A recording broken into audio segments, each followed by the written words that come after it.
What is it like to flee from war, throw away all your things, taking only documents and a little money? To quickly say goodbye to your mother, to hug your child, not understanding whether you will ever be able to do this again.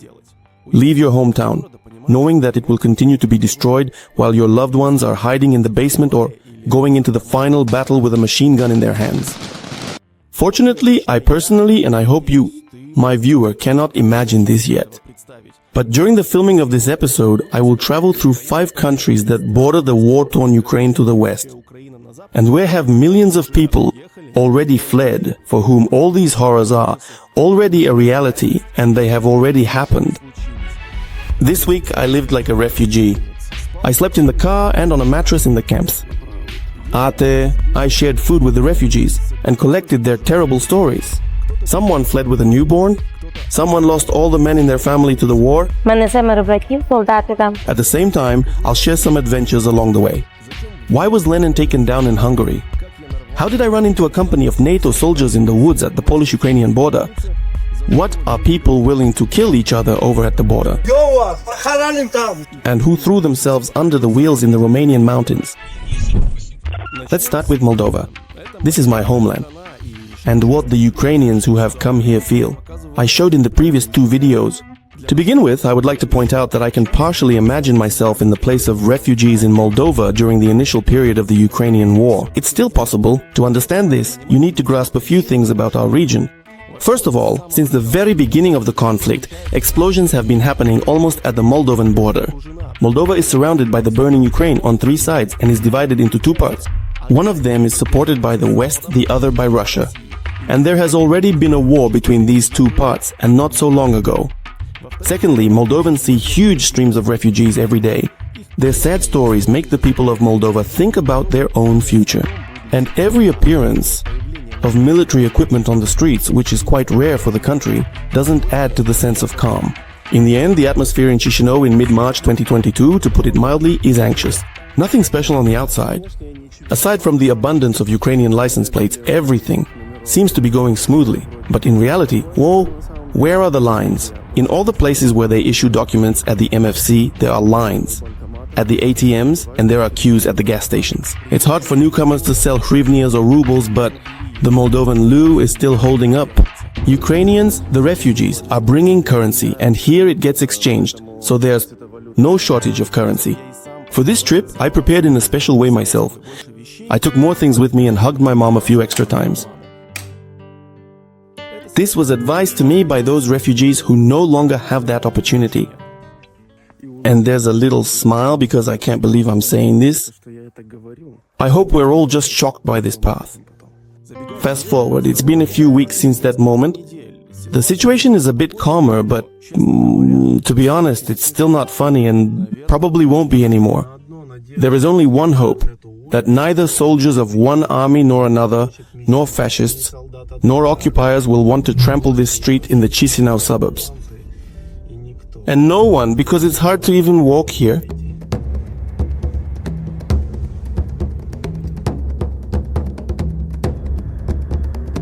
It is clear that there will definitely be no shortage of gasoline in Romania, but here it is just a little bit cheaper, and it's already become a habit to keep a full tank. This is the tale of a 2-kilometer queue at the Moldovan-Romanian border. I come here often, but I've never seen anything like this before. It makes sense, considering that most Ukrainian refugees are just passing through Moldova, I thought at first, but it turned out to be not quite like that. The line is moving so fast that I just jumped out. Just for a minute, I moved ahead about 20 cars. And, not a single car with Ukrainian plates, only Moldovan and some European ones. This means a flow of Moldovan cars, Moldovanization. They're leaving. Just compare the emptiness that was at this same checkpoint a month ago when I was heading to Bucharest. I was the only one at the checkpoint. Usually, to drive into the European Union, you need to prepare a few documents. Health insurance, a vignette. I prepared all of this in advance, but the refugees say that they are being let through without it.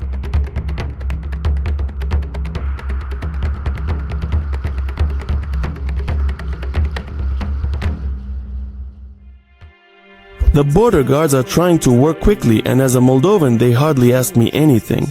On the clock, That means I went through customs in just under 5 hours. Only the Moldovan customs officer asked what I was going to film again and where. I mentioned that the content has changed and now I have to film refugees. At the very first gas station in Romania, there's a small aid point for refugees, a truck with humanitarian aid and representatives from the church, while the drivers are catching up on sleep after a tough time at customs. But before I start filming all of this, I need to rest and sleep for a few hours in conditions familiar to a refugee. Many refugees in Romania for the first time and at their very first stop try to get a feel for the country, which is not so easy. Even buying gasoline or figuring out how to operate a coffee machine is not that easy for many of them. It turns out to be a problem. There's always some person just standing there completely clueless about what to do. It is clear that many of these people found themselves abroad for the first time, where they had to speak another language, where everything was intuitively incomprehensible. If Moldova is set up like Ukraine, then Romania is a bit different. Local Romanians, even though they live modestly and travel by carts, still try to help the refugees. Like, for example, these guys who managed to communicate with gestures to arrange for free housing. She doesn't understand a word of Romanian. And this girl who came from Norway to pick up her mom, who fled from Odessa through Chisinau, the food at the checkpoint was brought by volunteers and the local church. They brought more tents. They're gathering. This is the local volunteer, Carmen. She says it's hard for her to communicate with Ukrainians because of the language barrier, and despite the fact that the government wants to help refugees settle in Romania, they mostly end up going to other countries. We don't know, at least at this particular moment, about the broadcast. The Romanian government, I believe, I understand, will ultimately give them a year to stay and to find possible job opportunities. I'm heading to north of the country. Near Ukrainian Chernivtsi is the largest flow of refugees. As I move around Romania, I keep coming across the echoes of the Ukrainian war. For example, this is just a regular place where I stop to grab a bite. Right at the entrance, there's a huge stand and a collection point for humanitarian aid for Ukrainians. There's no one to talk to here. People just bring things, leave them, and that's it. A huge box already sealed. There are clothes, linens, food for children, alimony, food, diapers. Romania is not in the Eurozone, and to eat you need to buy local currency, although I'm sure they would feed the refugees here for free. Label rock. They don't accept mushrooms.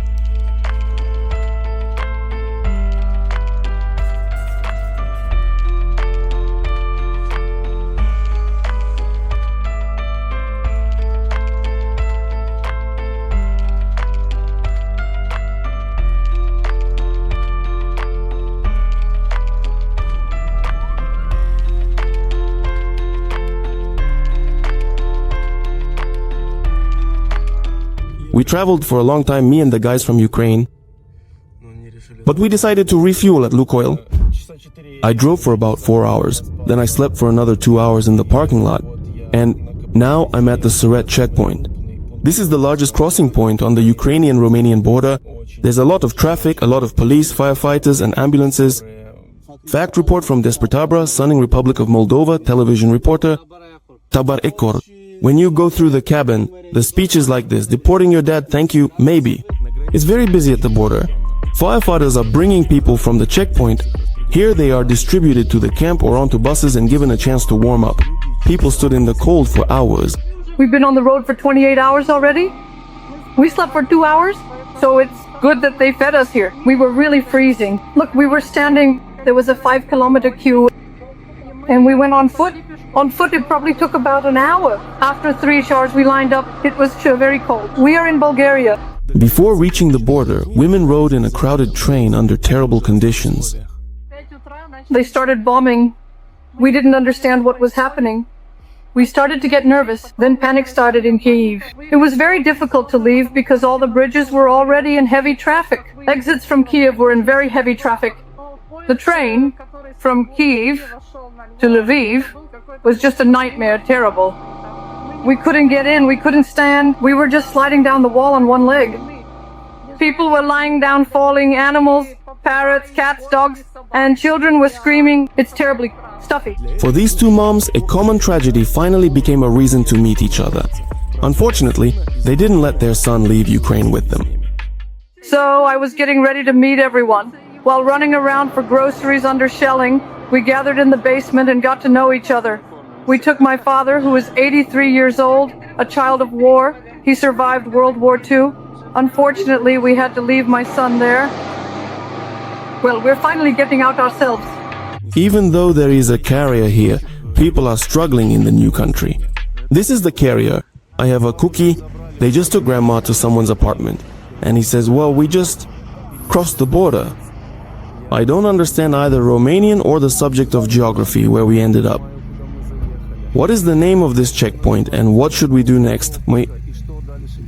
There is absolutely no plan at all.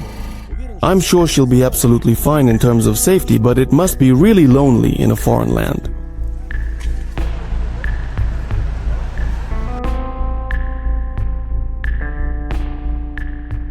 The Romanians set up a huge refugee camp right in the border town. Just a minibus with Ukrainian plates. I think those who have a car are moving on right away. As a Moldovan, I was allowed in here as an exception. This place is only for refugees. Many of them simply have nowhere to go and they have to temporarily live here in tents. Everyone is with children. Sometimes there's a father in the family. On the panel, there are instructions for activating free SIM cards and an offer for free housing. The truth is, all of this is in Romanian. This girl, Marina, is getting ready to go to Italy to join her sister who is already at customs on the departing bus. But Marina has a problem. She hasn't been issued one yet, a special document for refugees. And while Ukrainians are currently being allowed into Romania with any document, it's much harder to travel further. No one has been taken out without that paper. I have a Ukrainian passport, yes, but... Your sister waiting at the bus over there? Yes, she has paid for everything. Wait, she's leaving now. I won't be able to go anymore. She's holding the bus there, and she has all the money, just all of it. She has zero. You have to wait for a very large influx. Yes. The flow of refugees is so large that the Romanians can't process them fast enough, and Marina has been waiting for her document for a whole day. Ask the driver for your money back, and that's it. Let her wait a couple of hours, you'll leave, there will be plenty of transport today. They transport people here for free from there without any problems at all, and I only see that as a solution. But her sister has her own reasons, and she's leaving without Marina. She's leaving. All right, thank you very much. This is crazy.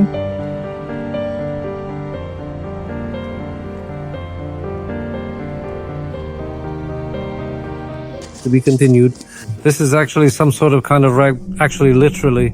This military fireman who runs the camp indeed promised me that everything would be fine with Marina. Very soon it will indeed be her turn. Then they will certainly process her and offer to place her with someone from the private sector until she decides to leave. Over 2,000 individuals have currently passed through here, and now there are currently about 215 people, approximately. There are a lot of people that have taken their place. The cash registers cow surname inclusive, with a colleague, all right, and a robe, I copy.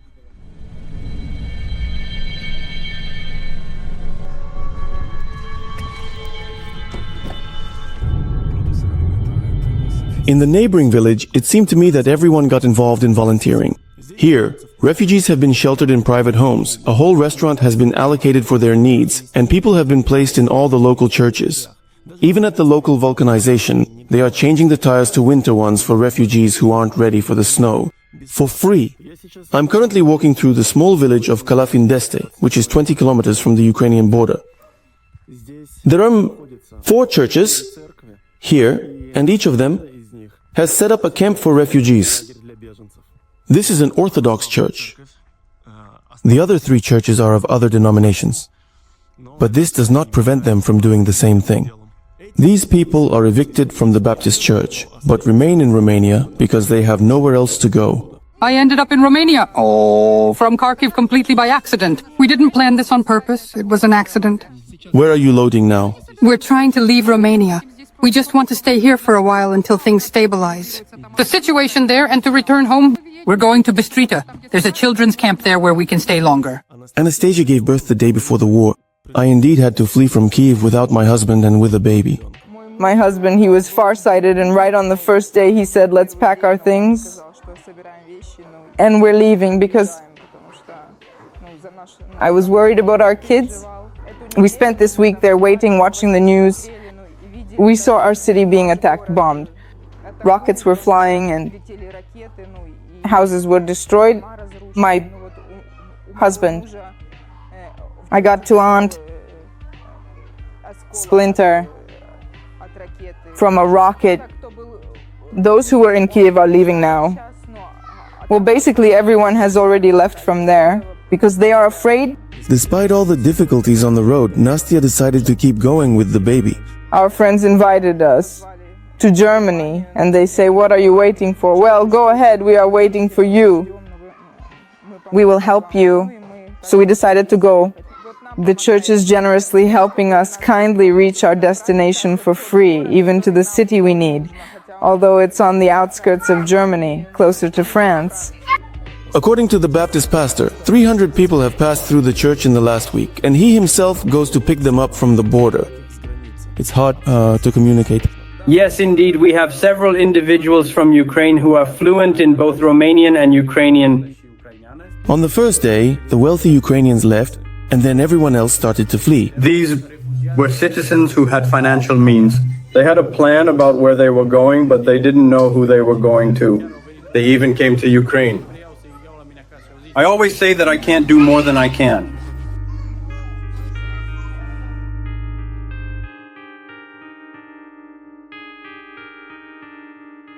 The function of amplification indeed cannot come to you.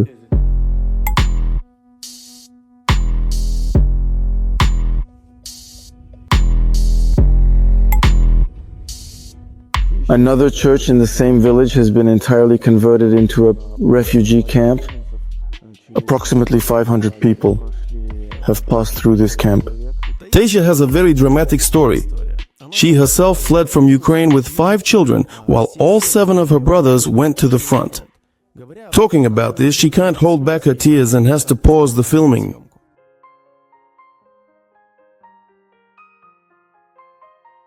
Tasia is glad that the younger children don't understand that there is a war going on. Yes, she will warm up. I'm the oldest. She understands she came here so she wouldn't be left behind. Вона розуміє, що це лишає. Сім'ю дома, тата, діда свого. Созванюєтесь? Да. Що вони кажуть? Ну що може казати? Нічого переживають. Хвилюються, що їх візьмуть на війну, що... Добре тим, хто не там. Hello, absent. Has the move become calmer? I'm still worried. I'm concerned about the person. All my brothers are soldiers there. All my brothers, everyone front. Yes, all soldiers. Do you know where they are even calling each other? Or do you not understand where they are roughly? Absolutely. Did you call everyone now? Yes. I'll definitely listen to them later. No, he's at home, waiting for us. I came to the commission and wrote everything for the volunteers to go. But little by little I'll manage because my sisters are helping me there. And I'll manage. Why are you hiding? Caught you.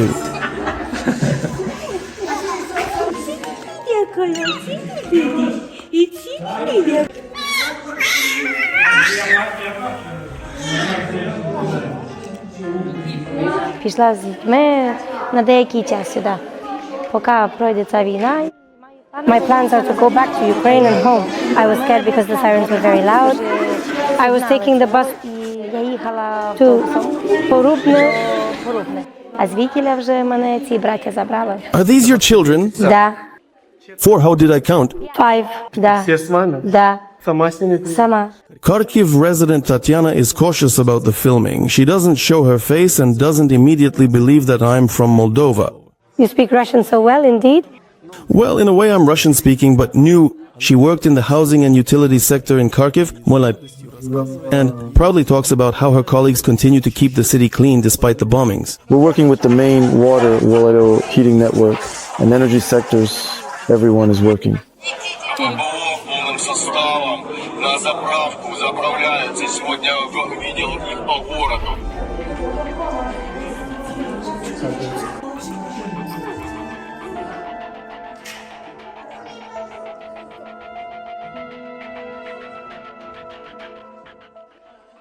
They treated me to some compote. It's tasty, just like it was in kindergarten. I'm leaving, and 2 cars are pulling up, but to be honest, I don't have the strength to talk to them today. It's very hard. In the Orthodox Church, there's a shift change. They took away the mattresses and brought in the beds. They're preparing for a new influx of Ukrainians. Local entrepreneur Simeon shares that he offered his restaurant to the refugees on the very first day. I'm going, and not only the whole village is gathering things for them, but they also brought a truck from Bucharest. Volunteers are also cooking around the clock. The aunts who fed me, it turns out, speak Ukrainian, and here I learned something interesting about these places. It is clear that in the Ukrainian Chernivtsi region, many people know Romanian, but there is also the opposite effect. In most Romanian villages here, they speak Ukrainian. That unexpected night on the mountain roads of Romania, I was in for a surprise and a deer.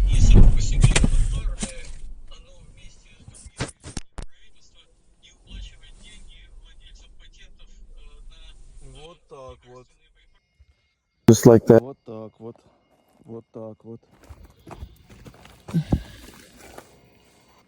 Well, the main thing is that the animal is alive and that there is a helmet. It's making noise over there, moving around. It's all for... I ended up going crazy. I'm glad about 2 things. That the roe deer is alive and ran away, and that I don't go abroad without insurance. This is a 4-star hotel in the Romanian city of Suceava.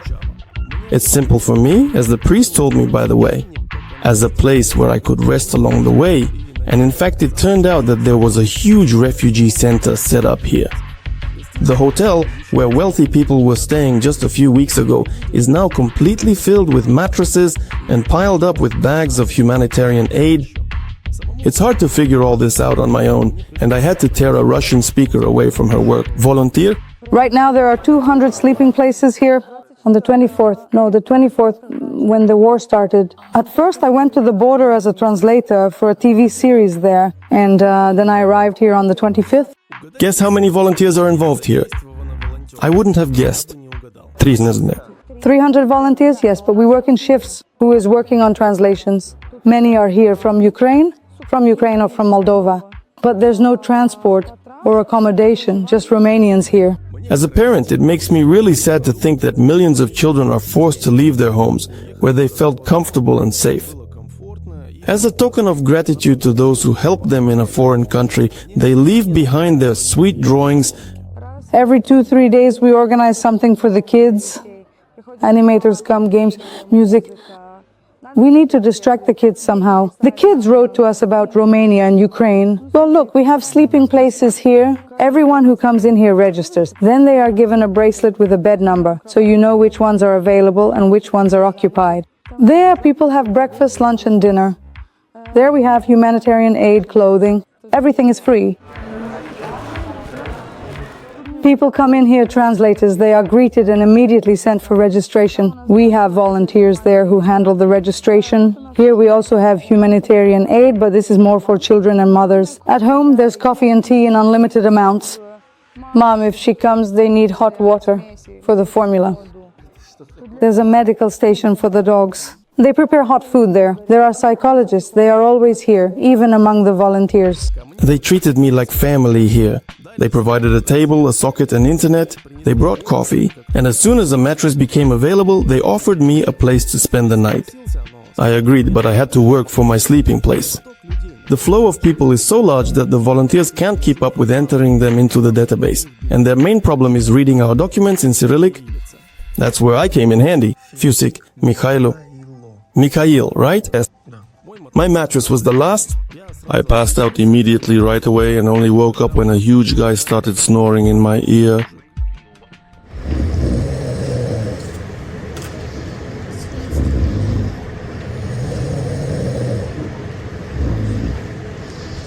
Well, nothing.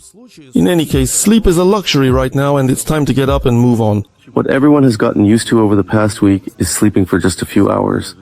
Even here at the Friday camp, they turned off the lights at 2 o'clock. Somewhere around then, I also decided to lie down and take a nap, and then at 6, it's good that they turned the lights on because I woke up and now I'm moving on. Whether it's 2 in the morning or 6 in the morning, there's always movement here. Something is happening. Some people are being settled here while others are being evicted. In general, there's no quiet time. I tried to find some positivity in all of this. People have become closer to each other, and I felt it myself, practically stepping over bodies as I made my way to the buffet.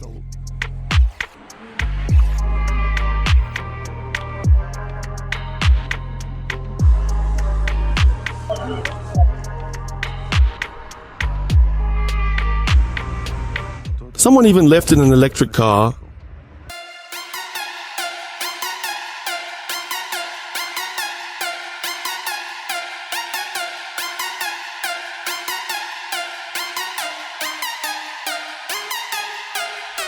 My favorite activity, of course, is traveling around Romania. It seems like a short stretch, but my GPS says it will take almost the whole day because of the winding roads, villages, speed limits, and even icy patches. So, we'll drive right along the border with Ukraine. Guys, make sure to check where your navigator is taking you. Romania, it's something else. It's easy to get lost even with a navigator, but if you do get lost, at least you get to stroll through a beautiful place. This is where I stopped halfway to the Hungarian border in northern Romania. At the tent with the colors of the Ukrainian flag, almost every Ukrainian car stops here. They replenish their food supplies with coffee, so that I could make it to Hungary without falling asleep at the wheel. I was forced to take caffeine and energy drinks. Besides coffee and food, they also provide Wi-Fi, SIM cards, glass cleaner, and even help with housing. Offer accommodations. Ukrainians who want to stay in a hotel for the night to continue their journey, we give them that opportunity. This can be done in hotels or in homes. Few people rent housing on the 1.5 waypoint. Those who are already here have firmly decided to keep going. Another country? Which country are you heading to now? We don't know how it will go, how they will let us through at the border. You're heading towards Hungary, right? And from which side did you come in? From Moldova to Romania?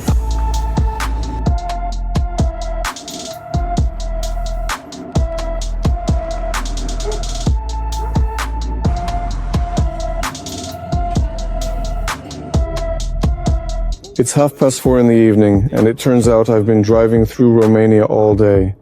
I feel like sleeping, and I wish I could take a nap for an hour somewhere on the side of the road. But I'm driving through some sketchy places, and I'm already approaching the border with Hungary. I'm afraid of waking up without wheels and, God forbid, without a car at all. Well, basically, it's mostly carts for transportation. Here, the common Romanian people are trying to stop me with a bottle of beer, but I'd rather spend it. The remaining Romanian lay at the border mall and at the gas station. Just in case, and before the Hungarian customs, to the full.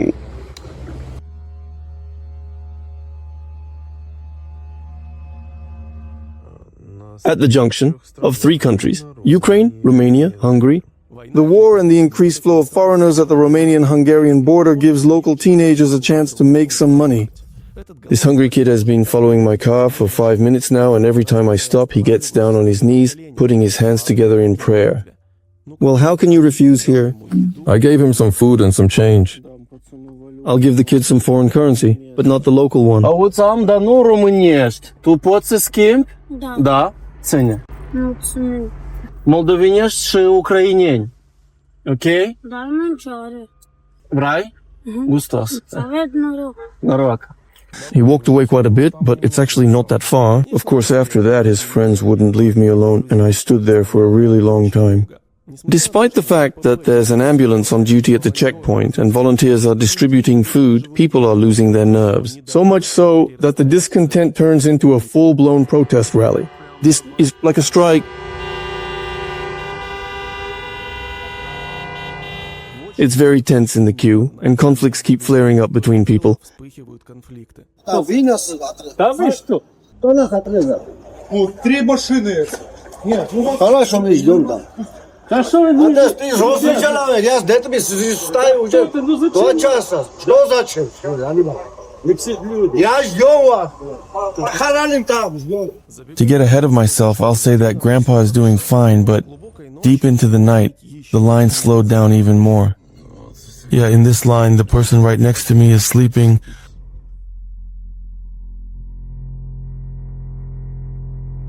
In the end, I reached the barrier after a full 12 hours. And this is the border within the European Union. 12 hours went by, and I finally got through. Очередь казалась небольшой, реально, метров 400, просто настолько медленно проходит. A kilometer from the border, a simple Hungarian grandmother opened a refugee assistance point. Ügyünk annyira benne, mert sokan jönnek. Legyen meg a szíveteket. Hát jobb, mint a kóla, melegebb. Hogy az? Így áll. Egyél szendvicset. Every single time I've been to Hungary, I've been incredibly amazed at how truly unique and fascinating their people really are indeed. But they gave me some compote and a sandwich too.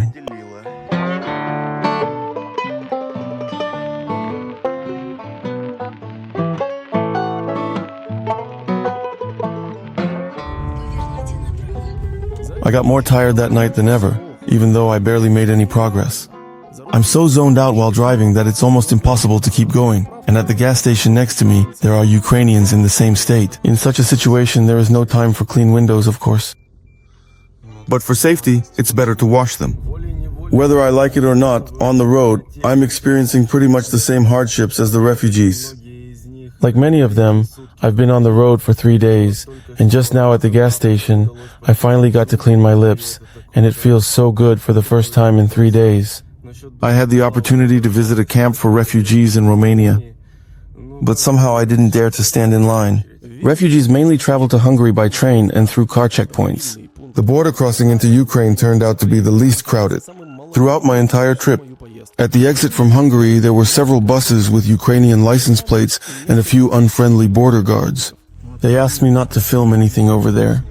I didn't meet anyone waiting for me, except for one confused couple. These guys are trying to get into Ukraine with someone in a car to pick up their mom. They are not allowed into a country where there is a war in a car they rented in Europe. We were told by the authorities that we are not permitted to bring any form of aviation vehicle into the country. Despite this restriction, we are now contemplating the possibility of attempting to bring it in with the help of another party. There is a completely different atmosphere at the railway station, where trains from Ukraine constantly arrive. It's very crowded here, and they immediately sent me with my camera to the police. Please go to the police. Where's the entrance? Here? Yeah, I know, it's noisy at the station. These are all the refugees waiting for the next train to Budapest. On the walls, there are job postings, medical assistance information, and details about free Wi-Fi. They quickly set up a children's area for the kids, and the regular cafe turned into a free one. Here. We're here too. Even among the volunteers here, it's hard to find someone who speaks English, but I'm sure I'll manage. I don't really understand why many people who look like refugees here speak Hungarian. I caught Peter. He came to volunteer from Germany in the early days of the war. They can travel free on the trains, so they can get a free ticket with the Ukrainian pass to travel to Budapest. We go to the ticket office with them and help them translate to get the ticket. Мы едем дальше к подружке. Они живут в Бельгии. Идет электричка. Очень легко сели, легко отстояли. Просто был просроченный паспорт у ребенка и немножко пришлось. Продлили регистрацию и мы едем. Being creative and finding solutions for different problems. For example, today we have a family. We spent the entire night here with 4 women and 9 children, sharing stories and providing comfort to ensure everyone felt safe. And they want to stay for longer in Hungary. They don't want to go anywhere, they want to stay here. And they have the option to stay for 90 days in Hungary. They didn't want to go to a resident camp because it felt too distant and unfamiliar. They didn't want to go into communication as it seemed intimidating, and they wanted to stay together because they cherished their friendship. We recently took the initiative to organize a cozy and welcoming small homeroom. This space was specifically designed to provide a comfortable and temporary living arrangement for them, allowing them to stay for a few months. Our goal. There are indeed a considerable number of Ukrainians in the Bear region. I wanted to film a real camp in Hungary. However, it seems that there aren't any currently at the moment. We've never had such a camp. There is a school here in the city. Just they sleep 1 day, 2 days. So we don't have here a camp where the people stay longer. The confusion among those present was caused by the sudden appearance on the platform. The notable and renowned Soviet leader of the historical Leningrad commune. Typically, this process culminates in a requested rotation of the museum, which unfortunately spoiled this experience with its insights, along with other museums. They're going to use the space for the effort to help refugees, so they're moving the stuff that was in there to another place temporarily. Nobody will burn it or something? No. It'll come back whenever things are... In the temporary cafeteria of the aunt, they keep trying to talk to me. I hope it's about something good and about the friendship of peoples. Cafe. Yeah, cafe. Milyen legyen? Yeah, Okay. super. Whenever I come to Hungary, it's goulash #1, which is always delicious. And here it's free too. So, did they give you free food? Well, finish up, damn it. Well, I mean, with the grandmothers who hand out food, we don't know a single common word. But we've already become friends. I was leaving and she winked at me like, come on, go ahead, and fed me something sweet. It's like having a grandmother from Hungary. As I was leaving, I met a volunteer from Ukraine. Am I right in understanding that many people from Transcarpathia speak Hungarian? Yes, they speak Hungarian. There are a lot of students here who work, help, and translate. Everyone has really come together, and everyone helps in whatever way they can. It turns out there's an app for smartphones that helps refugees find their way. Mariana asked me to show it to him. So, the website is called like this. And here's the list of countries you can go to with a temporary refugee document from here. Here.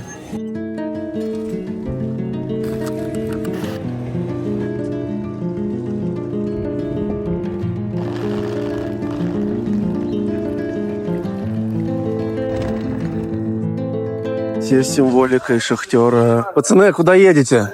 Загреб. На пару дней, потом назад? Не, потом в Сплит, скорее всего. По Хорватии пока будете? Хорошо, удачи.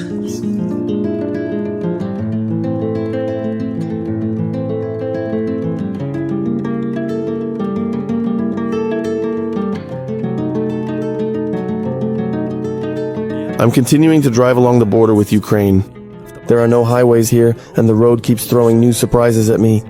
At first it narrowed down, and then I completely ran into a river with a ferry crossing. No way! We're off.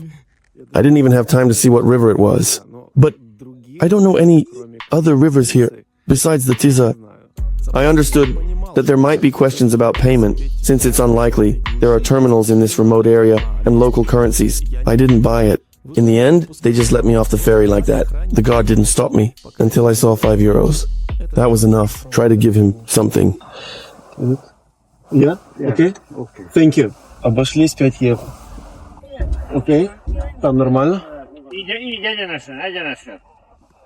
Наверное. In short, he's making me say something I don't understand at all. If I understand any language from the Romance group, it's intuitively. Slavic group, intuitively. The German group, intuitively. Who is Hungarian? What is this? Anyway. Look at what kind of forest I've ended up in.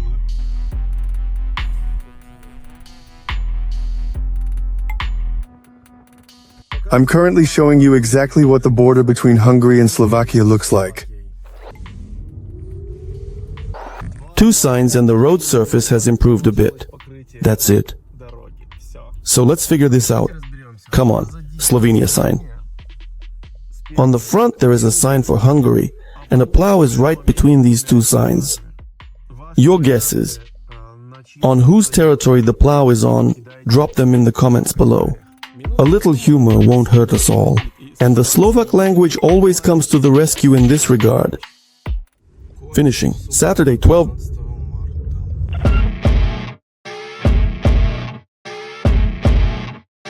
Martha, I'm from the Republic of Moldova. I'm making a film about refugees. Vysne-Nemecke.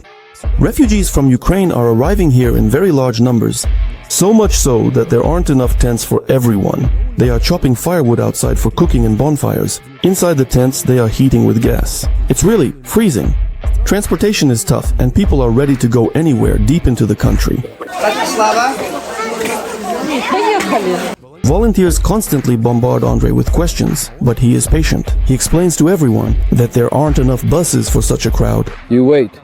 Once there were people, I throw that we would choose a shield. They are not sent ahead. No tent.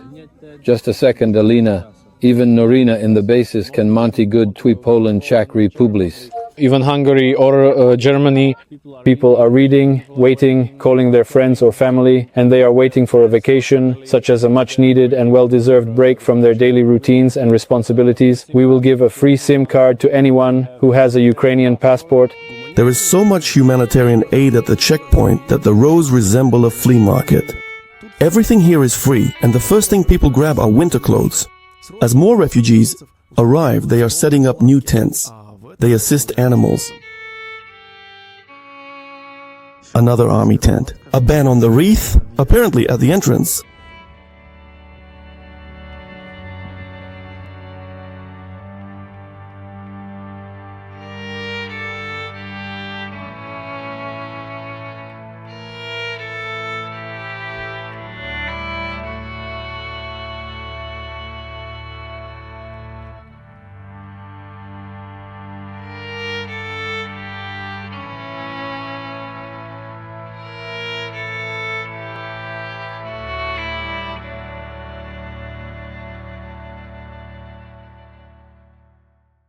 The dining area looks more like a fair. Hot dishes, pizza, coffee, sandwiches. I got goulash again. I think I'm going to have a caffeine overdose after this tour of the camps. Учишь что? Да. Мисс Словенская Республика. Круто, круто. Я из Молдовы. Что это, как называется? Поливка? Поливка, да? Ты си мазалит. Манджел, подор. Ага. Супер. Супер. Гулаш. Гуляш, как венгерский. Как на солянку, наверное, больше похож. Словенский гулаш. Ага, словенский гуляш. Ну да. Нет, спасибо. Ты твой муж? Нет. Что, ты еще занес в детей? Конфетку. Бери конфетку. Спасибо, дякую. In just a few hours spent here, I saw dozens of buses and thousands of people trying to figure out what to do next.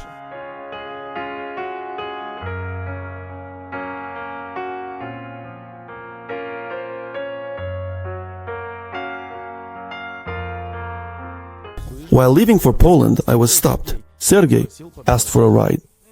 Sorry, let's go to Poland. Let's take a look at the map. Yes. Sergei complained that he had been trying to find a ride for over an hour, but everyone is afraid to take a stranger with them. Like everyone else, the war shattered Sergei's plans for life. I was driving to Germany, and my wife called in the morning saying, "That's it, the war has started." It's just nonsense. Yeah, I live here in the city, I live on the border. So what about the family there? Yeah. If someone isn't ready at any moment. Yeah. Here we are, thank God. In Transcarpathia, well, everything is fine for now. The war caught him in Germany, and now he is trying to prepare everything for his family's move to Poland. But he understands that it will be very difficult. Right now, renting an apartment costs at least 2,000 zlotys. 2,000 zlotys, what is that? It's 500, 400 euros. To rent more, but my wife doesn't know Polish yet, so she doesn't know where she will go. These are cleaners, and jobs are changing too. He already knows how people live in Slovakia. I don't know much about the Roma. Just so you understand. If Merkel gives them money, they will live. If she doesn't give them money, they have nothing. Here, and this is the axe. It starts. This is the axe. Yeah, that's a Roma axe. White people, police officers, mayors, and everyone. The deputies, you see. And everything is dark. In the summer you go, it's like a crow's nest here. It's not dangerous. It's fine. No one stops you, and they are afraid to just stand around. There are just a lot of them, you know. And on the road, probably, yeah, kids are playing and running around, but they think it's normal. So, while talking about life and war, we found ourselves in another country. We're already in Poland. His back, see the sign for Poland. In Poland, they talk about the war even more than we do. Just take a look at the covers of the local magazines. Ahead is a long night trip with adventures, so coffee, and a full tank won't hurt. Somewhere in the wilderness, the road along the Polish-Ukrainian border ended due to bridge repairs. We drove for several hours back, but it was tough. We had to look for a detour practically through the fields. Here comes Rovnik. He's coming out with an axe. Some kind of grandpa. What a surprise. We're walking through the Polish mountains. I think we're heading out now, right? Yeah, it's crazy. The sidewalk is gone. It's intense. I haven't seen that in a long time. You have to stand here and here. Now I'm turning in front of the roll.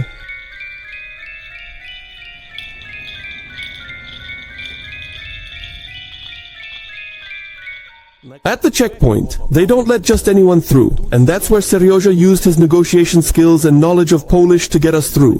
Good evening, sir. So, to the border, then a detour over there. Oh, by the way, do you want to cross the border? No, we're journalists. Do you want to? Can we just? Yes. What? Thank you very much. Good evening. In short, we'll be filming in the morning. We agreed on that. Right now, I just want to get some sleep.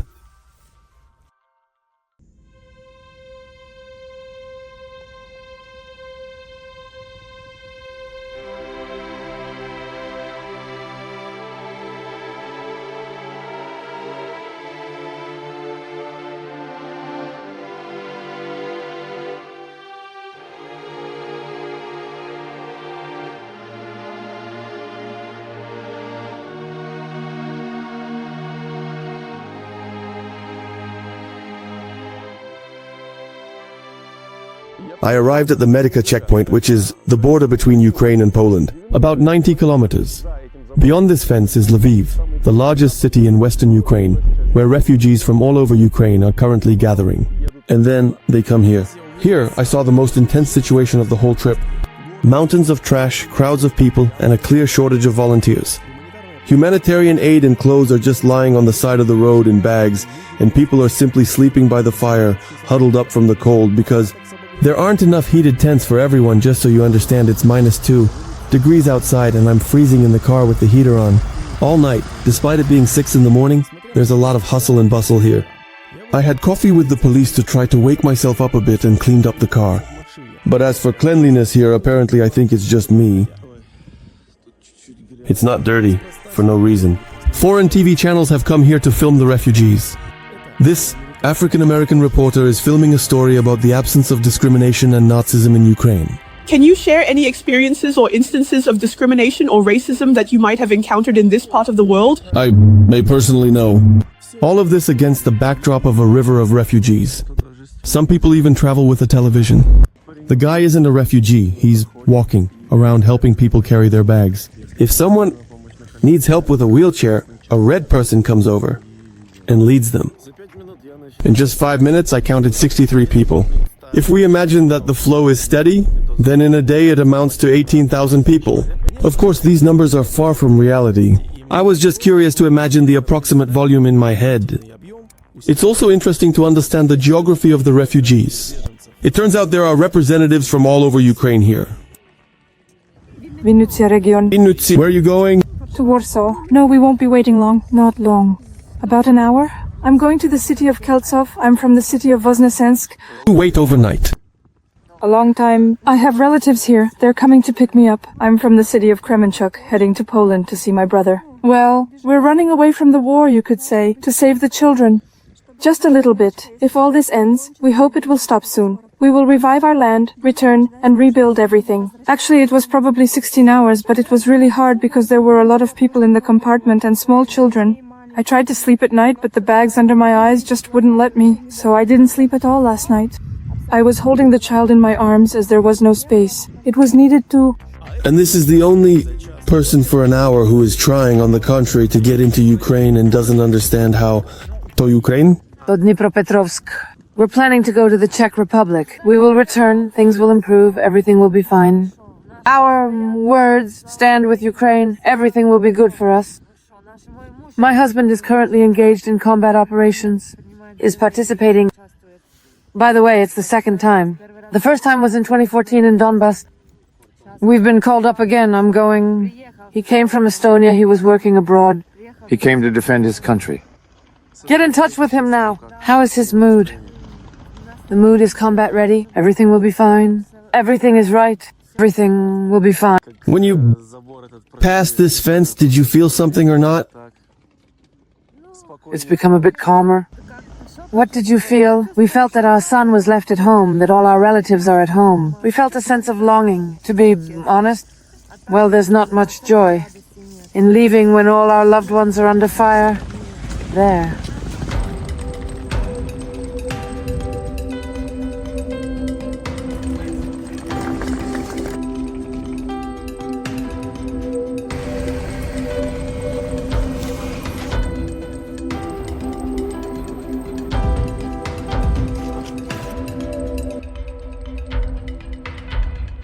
This is the entire line for the bus. They are trying to quickly move the incoming crowd of people away from here, otherwise they just won't fit.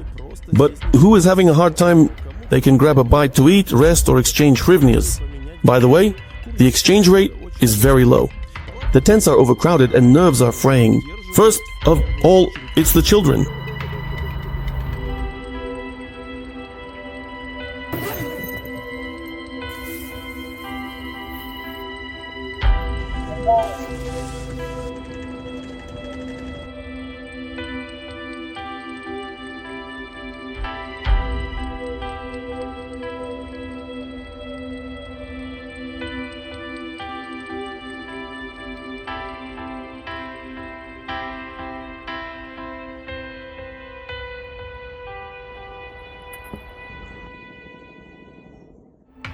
I'm going to Przemysl. This is the nearest major city and refugees are arriving there by train. Parking at the train station is really difficult and I had to fight for it. I hope that wasn't meant for me. I parked the car like a country bumpkin and I'm running quickly to film the train station. The girl is also running to catch the train. It's running late. Poland stated at the beginning of the war that it was struggling to cope with the influx of refugees, and here at the train station in Przemysl it's so crowded you can't even push through. People are eating on the go and trying to somehow process their documents. They are setting up additional tents nearby in the square. But I don't want to be without a car, and I'm heading to the next border crossing. There were occasions when my car was definitely towed in Europe, so I'm not joking about that. I'm running back. The road is leading me through deserted places on the edge. Poland. This code is drawn on the last little house I came across. Further on, it's a dense forest. I've been driving on this road for almost an hour. The only ones I ran into were something like couriers, but I stopped them myself. I asked if I was going the right way. They looked, thought, and were surprised that I was going this way, but they said, yes, you'll make it. Now the navigator is taking me down a different forest road. First of all, I'm shocked that it's guiding me this way. Secondly, I'm amazed that all the forest roads in Poland are covered with new asphalt. Border guards and driving through are not enough for me. Along the border with Ukraine, I stumbled upon a whole company of Polish soldiers who were just having lunch in the field.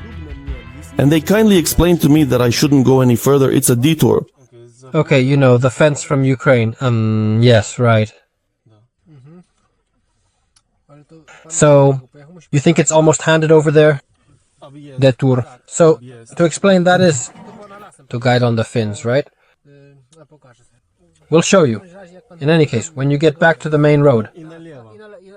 And to the left, you'll reach Kroschenko. You should be able to get there just fine, but you'll also arrive at Professor Orlemov's. Thank you. Friends.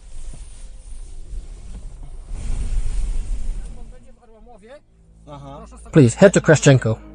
You need to drive to Jaczewo. Well, they turned me around not because I can't drive here, but because, you know, I'm not really going the right way.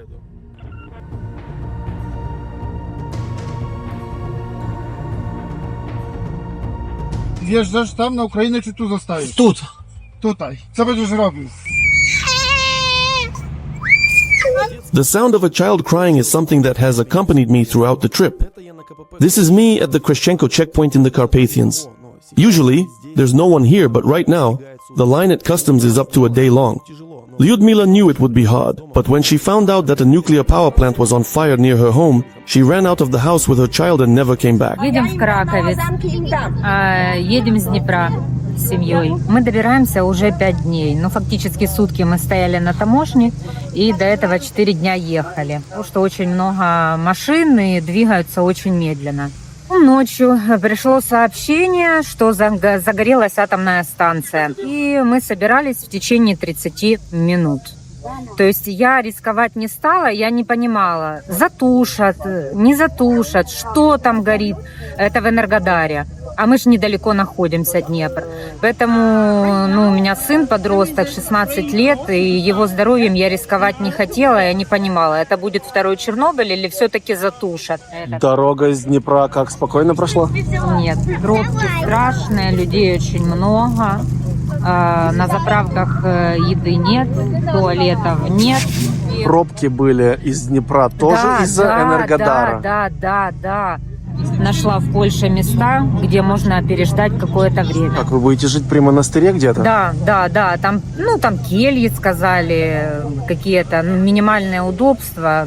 По сравнению с тем, что происходит в городе, лучше как бы переждать так, а что будет дальше, никто не знает. She doesn't speak English and asked me to find out if it's possible to get a green card for free. It turned out that yes, even though it usually costs a lot. In the border. And the border we cannot.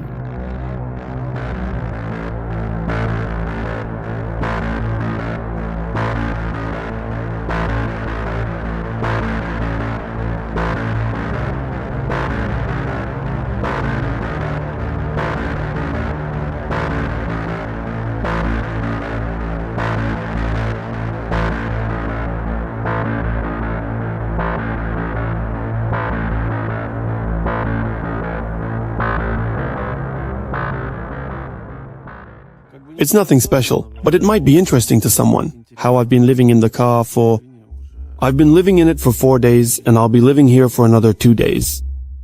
Nothing extra. A blanket is a must, and I grabbed it at the last moment. I think, man, this will probably come in handy. And here's a smart person. It's just indispensable. In the backpack, there are all sorts of things for the camera. You can charge your laptop in some press centers.